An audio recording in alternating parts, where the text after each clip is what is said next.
যেমনি ভাবে আমার জন্মের আগে বহু লক্ষাধিক নবী এসেছেন যারা ইসলামের দাওয়াত দিয়েছেন, আল্লাহ তাআলার পরিচয় সম্পর্কে মানুষদের সামনে তুলে ধরেছেন, ঠিক তেমনি ভাবে আমার মৃত্যুর পরে এমন একটি দল আসবে যেই দল মানুষদেরকে কোরআনের দাওয়াত দেবে, মানুষদেরকে একত্ববাদের দাওয়াত দিবে, মানুষদেরকে আমার সম্পর্কে মানুষদেরকে বলবে।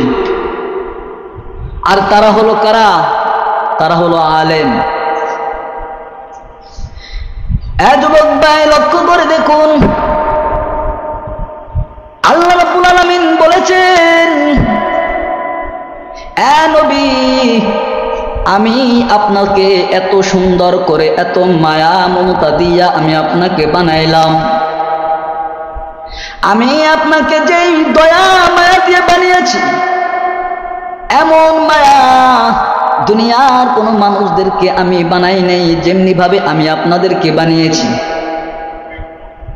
নবী গো, আমি যদি আপনাকে দয়া মায়া করে যদি না বানাইতাম, আপনার ভেতরে দয়া মায়া বলতে যদি না থাকতো, তাহলে হাজার হাজার মানুষ আপনার প্রতি মুখাপেক্ষী হতো না, ঠিক না?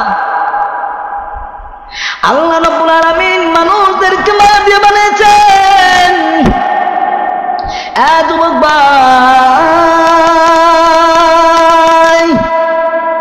আল্লাহ রাব্বুল আলামিন আমার বিশ্ব নবীকে দয়া করে মায়া করে বানিয়েছেন, যার কারণে এত মানুষ তার জন্য পাগল, ঠিক কিনা জোরে বলেন? আল্লাহ বলেছেন, যদি আমি আপনাকে দয়া মায়া দ্বারা যদি না বানাইতাম, তাহলে কিয়ামত পর্যন্ত মানুষ আপনাকে অনুসরণ করত না। ইতিপূর্বে আমি অনেক মানুষকে বানিয়েছি, অনেক লক্ষাধিক নবীকে পাঠিয়েছি, কিন্তু তাদেরকে আমি এমন দয়া মায়া দিয়ে তাদেরকে আমি বানাই নাই, যার কারণে